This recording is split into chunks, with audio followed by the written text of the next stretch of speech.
సామాన్యుడి గొంతుకగా నిలిచారు. ఒక సామాన్య వ్యక్తి తన నిత్య జీవితంలో ఎదుర్కొనే ఇబ్బందులను, ఏ అన్యాయాలపై అయితే పాలకులను నిలదీయాలని అనుకుంటాడో వాటన్నింటినీ ఆయన పార్లమెంటు సాక్షిగా ప్రశ్నిస్తూ ప్రభుత్వాన్ని, కార్పొరేట్ శక్తులను గడగడలాడిస్తున్నారు. ప్రజల పక్షాన నిలబడి నిలదీయడం అంటే ఇలాగే ఉండాలని ఆయన నిరూపిస్తున్నారు. ముఖ్యంగా విమాన ప్రయాణికుల విషయంలో కంపెనీలు ప్రదర్శిస్తున్న ద్వంద్వ వైఖరిని ఆయన ఎండగట్టారు. ప్రయాణికుడు 1 కిలో అదనపు లగేజీ తెస్తే వందల రూపాయల జరిమానా వసూలు చేసే విమానయాన సంస్థలు, మరి విమానం గంటల తరబడి ఆలస్యమైతే ప్రయాణికుడికి కలిగే సమయ నష్టానికి ఏ రకమైన పరిహారం ఇస్తున్నాయి అని చెడ్డా నిలదీశారు. ప్రయాణికుడి దగ్గర వసూలు చేసేటప్పుడు ఉన్న కఠినమైన రూల్స్ విమానం లేట్ అయినప్పుడు కంపెనీలకు ఎందుకు వర్తించవు అని ఆయన వేసిన ప్రశ్న అందరినీ ఆలోచింపచేసింది. దీనితో పాటు ఎయిర్పోర్టుల్లో ఒక కప్పు టీ 200 రూపాయలు, వాటర్ బాటిల్ 100 రూపాయలకు అమ్ముతూ చేస్తున్న ధరల దోపిడీని, వెబ్ చెక్ ఇన్ పేరుతో సీటు కోసం అదనంగా వసూలు చేస్తున్న ఛార్జీలను వెంటనే అరికట్టాలని డిమాండ్ చేశారు. విమానయాన రంగంలో క్యాన్సిలేషన్ ఛార్జీల పేరుతో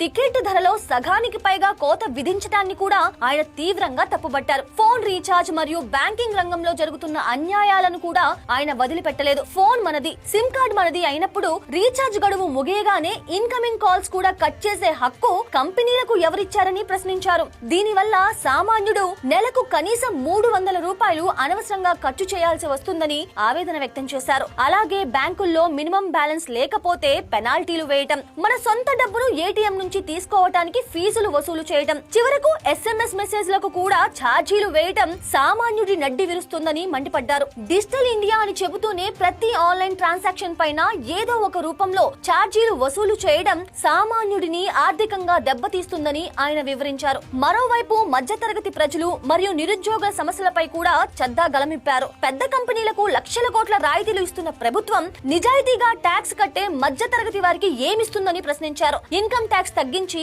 వారికి ఊపిరి పోయాలని డిమాండ్ చేశారు. ఉద్యోగాల కోసం పరీక్షలు రాసే నిరుద్యోగుల నుంచి వందల రూపాయల ఫీజులు వసూలు చేయడం ఆపాలని, ఒకవేళ పేపర్ లీక్ అయ్యి పరీక్ష రద్దయితే ఆ డబ్బును వెంటనే వడ్డీతో సహా తిరిగి ఇచ్చేయాలని కోరారు. చివరిగా బండి కొనేటప్పుడు లక్షల్లో రోడ్డు ట్యాక్స్ కట్టినా మళ్లీ టోల్ గేట్ల దగ్గర డబ్బులు వసూలు చేయడం అన్యాయమని, కనీసం ఒక నిర్దిష్ట కాల పరిమితి తరువాత టోల్ వసూళ్లను నిలిపివేయాలని ఆయన గట్టిగా డిమాండ్ చేశారు. ఇలా ప్రజల కష్టాలను సూటిగా అడుగుతున్న రాఘవ్ చద్దాపై ఇప్పుడు దేశవ్యాప్తంగా ప్రశంసలు వెల్లువెత్తుతున్నాయి.